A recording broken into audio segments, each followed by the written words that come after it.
The haves and the have-nots are back, and the shit is going down. Let's talk about it, y'all.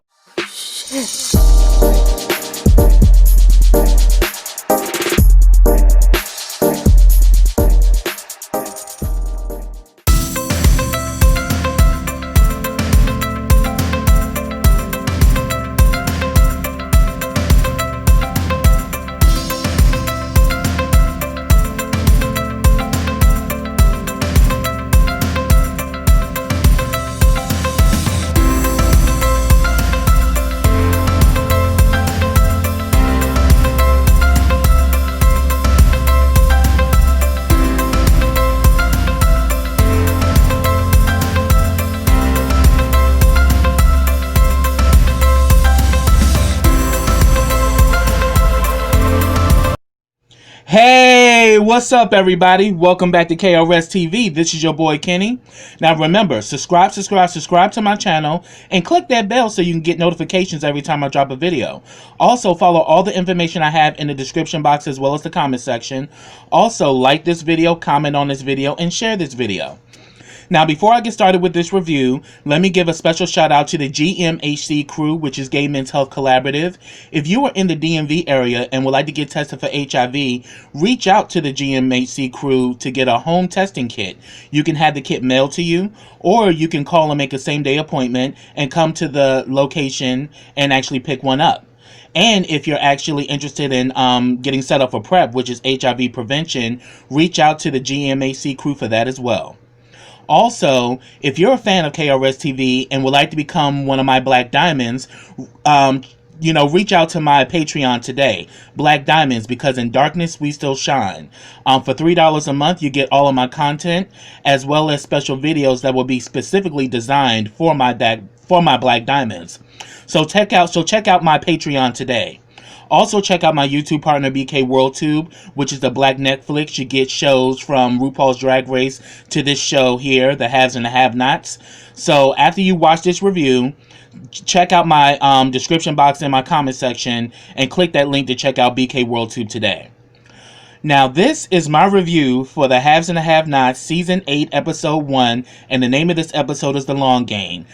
The Long Game. Yes, I will be, I know that this is actually Season 8, and I know the numbers I've done before were wrong, but I can just go back and change them. But anyway, let's get this thing rolling. So, the first thing I'm going to talk about is Wyatt. They finally found Wyatt. The cops are talking about him. They know that the car that he was in was registered to his father, and they also realized that there's an APB on him because, he escaped from the hospital. And here it is. Wyatt is a putty cat. I thought I saw a putty cat. I did saw a putty cat because this asshole keeps surviving everything. He literally had a faint pulse. And I'm like, bruh, Wyatt literally got 9 lives like a putty cat. So that's why I'm going to start calling Wyatt Putty Cat. Because it's like no matter what this fool does, he's always near death and he always survives. So, yeah, so pretty much Wyatt survived. And they rushed him to the hospital. Oh, and did y'all like the new intro for the Haves and Have-Nots? That shit was hot. They showing all the characters, their names and everything. I was feeling that. That new intro was everything. Next, I'm going to talk about that whole situation with David and Alyssa. Remember, Alyssa said that he, told him that when you going to get me my house? And he was like, I'm not getting you a house. And she's like, oh, one way or another, you going to get me that house. And she literally pulled a Brandy from A Thin Line Between Love and Hate and slammed the door on herself and then ran outside and screaming that David raped her and all of that. And David is telling Leo, bring her ass in here. Leo's like, I can't. This is a serious accusation. I can't. And David just got to the point where he was like, you know what? Fuck it. He went over there and grabbed her ass from outside because she's outside screaming to the top of her lungs that David raped her. And they're in this affluent neighborhood. So somebody's going to call the police. So He literally grabs her and throws her down like, you crazy bitch, what the hell is wrong with you? And then she starts laughing, this damn sinister laugh, and was like, I got you, bitch. Yeah, yeah, you know, due to the fact that now I have bruising and then also vaginal bruising, yeah, it's gonna look like you raped me and you're going to jail. You're gonna rot there just like everybody that you put in there. And was talking all this shit. And David was like, oh really? And she was like, yeah, I got your ass. I'm about to take you down. And she's like, I'm about to call the police now. He said, go ahead. Soon as she went to phone and called the police, he starts playing this device, and like everything she said was played back to her. And she was like, how the hell did you do that? He's like, that's some rich people shit. I was like, okay, David. I'm like, you can't pull one on David's ass. David's like, I recorded you the whole time you were in this house. Every single room, I had you recorded. Would you like to see the video as well? I was like, oh shit. David is letting it be known that he's an OG and you can't play an OG. So Alyssa is looking completely defeated, you know, because the reason why she did what she did is because she blames him for her sister's death. Because after he convicted her father, they had to go into foster care and they went into separate foster homes. So he said that because of what you did, my sister, I lost my sister and she's dead because of you. And he told her, I didn't kill your sister. And he says, I took you out of a bad situation. Your father was hurting you. And she says, well, what he did didn't compare to everything that I went through. So I'm like, yeah, she's a hurt little girl who's lashing out, who has not dealt with her shit. And she made David, you know, the catalyst for all the things that she's going through. So eventually the cops show up, you know, because, you know, they, as I said, they live in an affluent neighborhood. You know, you making a whole lot of crazy noise in a white people neighborhood, they call the cops and the cops actually show up. And the cop shows up and he asks what was going on, and she plays it off like, I was just acting the ass. We were, you know, having some kinky role play and it just kind of got too loud, and he told him to keep it down. And then she tried to flirt with the officer, and the officer was like, you know what, just keep it down. He's like, bitch, I ain't taking you with me. And he pretty much tells, after the officer leaves, he pretty much tells Alyssa to get the hell out. Alyssa's like, can I get my shoes? He's like, hell no, you can't get your damn shoes. Get the fuck out of my house. I'm like, after you pull what you pulled, you think you got a nerve that you gonna get your shoes?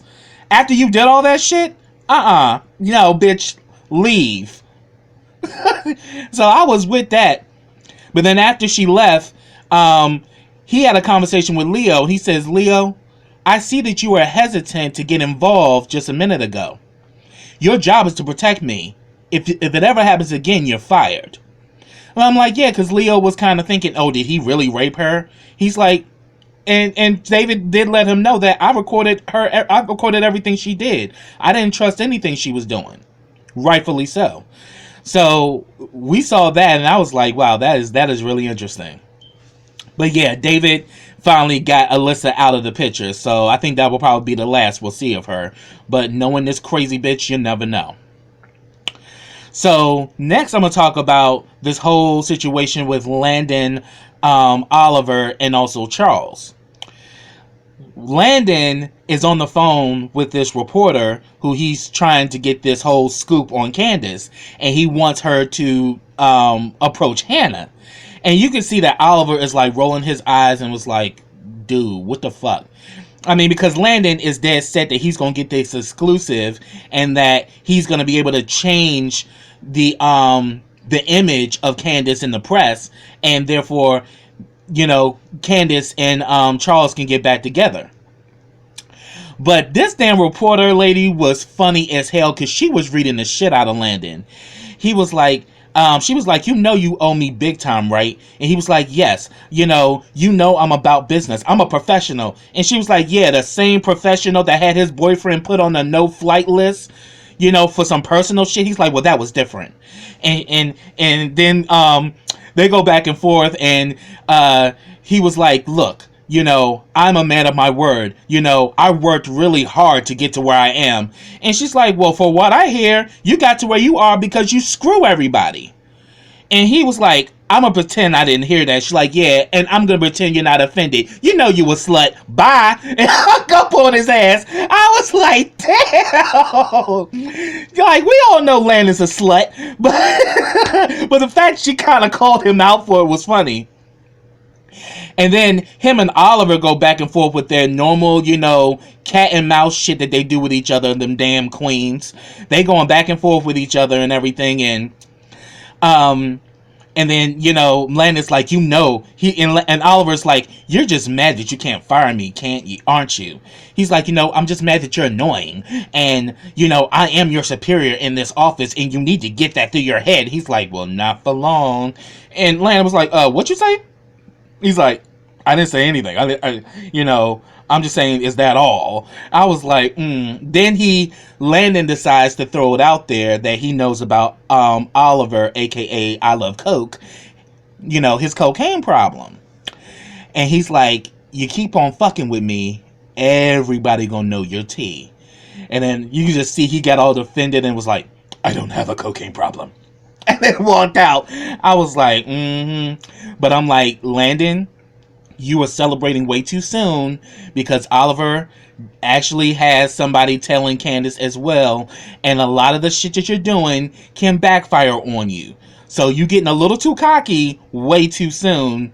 And let's keep it 100. Oh, yes, and let me give a shout out to Mr. JTV. He did this awesome live on the show last night. So definitely check him out. But we even was talking about it back and forth. Like, come on, Landon. Cut the bullshit. We all know you're doing this is because you're still in love with Charles. And you just want to be around him. So you using Candace to get back with Charles is your way of staying in the loop.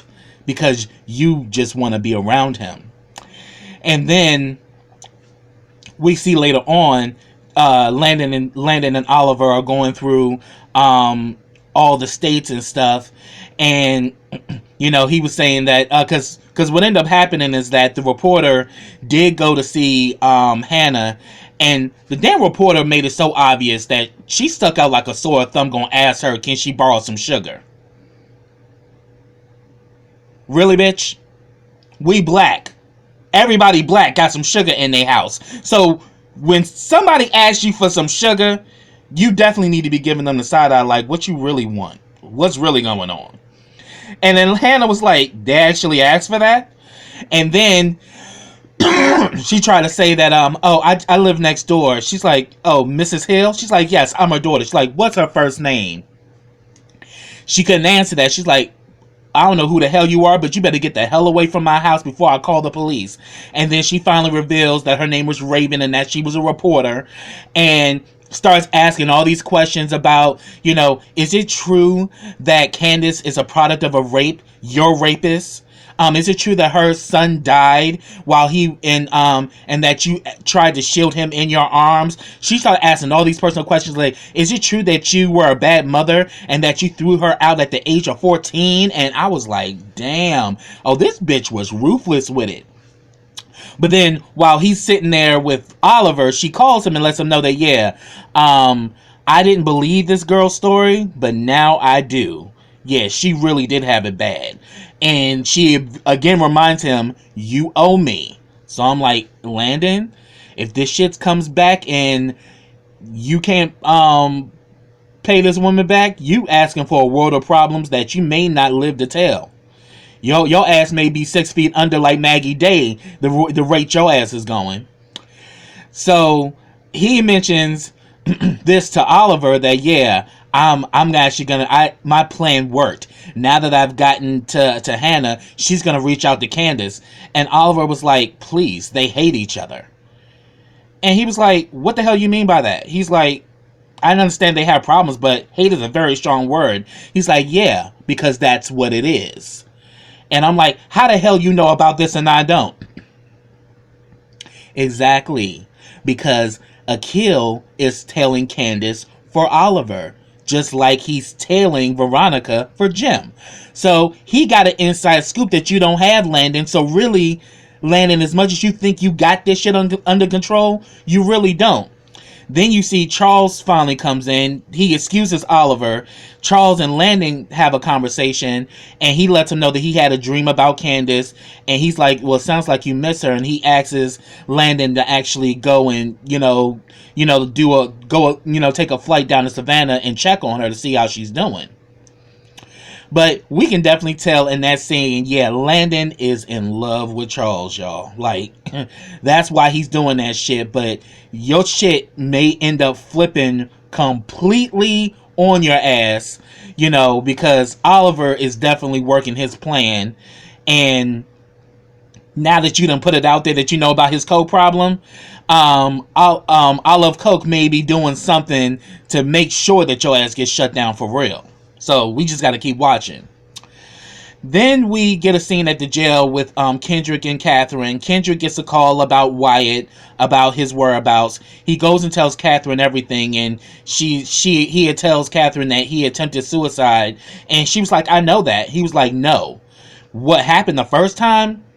Those cuts were very they weren't intentional. They were very light cuts. But this one was cut deep to the vein. Like, he's literally hanging on for dear life. But they rushed him to the hospital.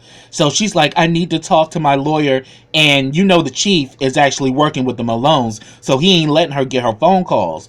And he's letting her know, like, "Look, I'm not trying to lose my job here. The chief is here." And she was like, "Look, whatever your salary is, I can have it delivered to you by morning."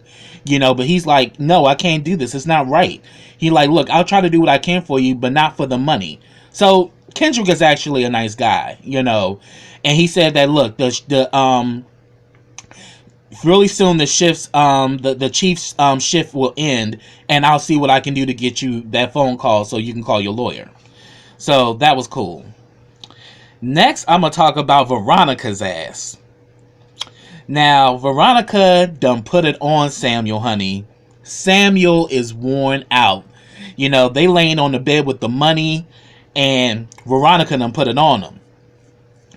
And they pretty much go back and forth and everything, and she's letting it be known that, yeah, that's plenty more where that came from. And she said that she wanted to go again. He's like, "You want to go again?" She was like, "Oh, yeah, baby, I can go all night long. I masturbate." I was like, "You nasty whore." Oh my God. And Samuel was like, "Look, I gotta go." And she was saying that, "Look, we can kind of make this a thing between me and you. And then once you get rid of your wife, we could really be together." He was like, "I'm not leaving my wife." And she's like, "Well, how come you won't? How do you not know that she won't leave you?" And she's like, "She won't." I'm like, Veronica's working her magic, bitch. She gonna fucking flip the script and have your wife leave your ass, and she gonna really turn your world upside down. I mean, as I said, she's a succubus. Once you get into her web, there's no hope for your ass. So he done crossed the line, and here it is. He's pretty much saying that she's like, "You can take some of this money if you want," and he was like, "Nah. I see what the game is." And she's like, "What is that?" He was saying that, "See, if I take the money, that means I'm for the short game." And she's like, "But me, I'm about the long game. And as you know, my game is long." And she was like, "I can take that." Hell yeah, you can take that. You did take it. So yeah, you saw him with that Magnum condom. Yeah, he done rocked your world, honey. But more so, she rocked his. Because, Veronica just can't get enough. She just can't get enough. She just can't get enough. And he ends up leaving. And then she's like, "Just a waste of my damn time." Veronica is so fucking fake. She be playing a role with a motherfucker, and as soon as they leave the room, she be talking cash shit about him. "Waste of my damn time. All that pretty and just as dumb as hell. And I know he took some of this money too. Yeah, just as pretty and dumb as he wanna be." And I was like, wow. And then the next time we see Samuel's in his car. He calls Derek, And he says that because he knows his wife's been calling him, and he's been ignoring her calls, and he definitely knows that she called Derek. And then he said that, yo, did she call? And Derek was like, yeah, she called. I told her that we was out. And then he was like, tell me, Samuel, where were you? He was like, oh, I was with Regina. He was like, that's a lie, because she called here too, looking for you.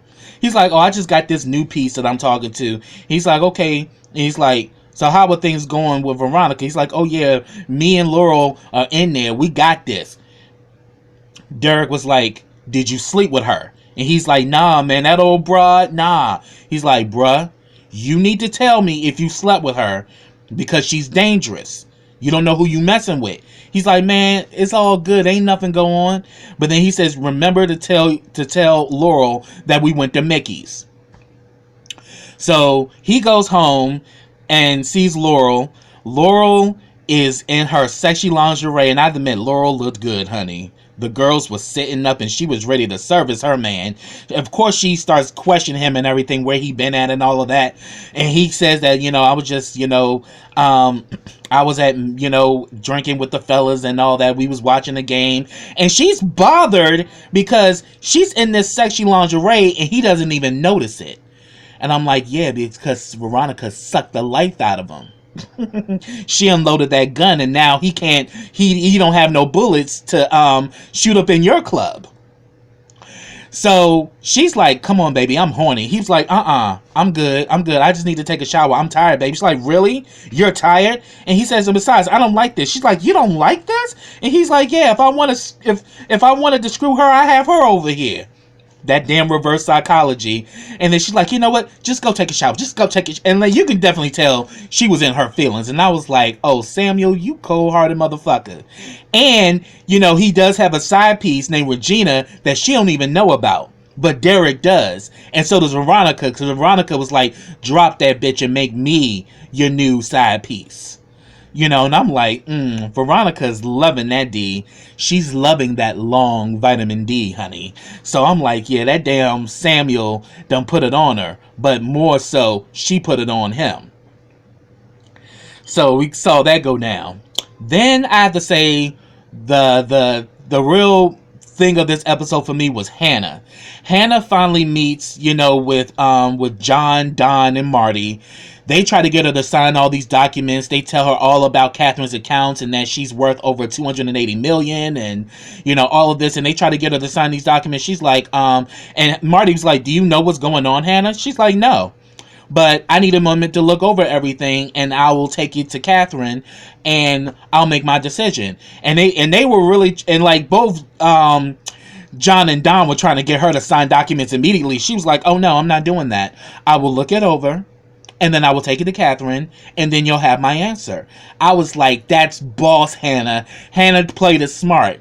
Like, no, I'm going to look over this, and then I'm going to take it to Catherine, and then we'll decide what we're going to do.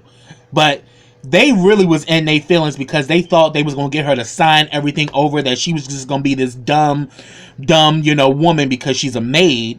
But Hannah showed that, yeah, she may be ignorant to a lot of things, but Hannah is not dumb. She's actually very intelligent.